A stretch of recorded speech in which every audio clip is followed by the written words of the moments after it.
Abe couldn't play cards because his hands were shaking. Marge made excuses for him, saying the cards were too slippery. She added that even young people couldn't play well.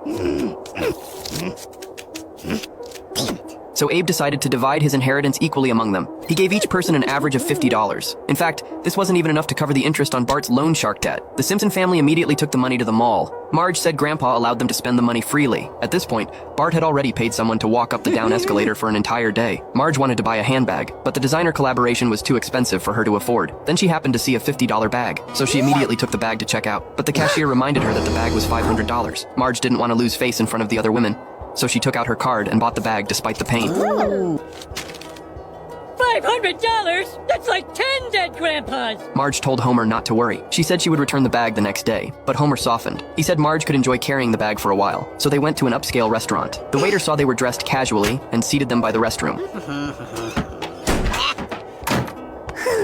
But she suddenly noticed Marge's bag was a designer brand. She drove away a table of people and moved them to a window seat. Homer got a taste of the benefits from this. I'm gonna go, study the menu. Lisa hadn't spent her money yet. She wanted to donate it to charity, so she spent a long time carefully choosing. At this point, Homer stood up to get food. Marge was afraid the bag would get dirty and couldn't be returned, so she stayed at the table. Wiggum had already mobilized to grab food. Marge waited a long time, but Homer didn't come back. She felt a bit hungry and could only get up to find food. She constantly protected the bag to keep it from getting dirty. Then she saw the coat check.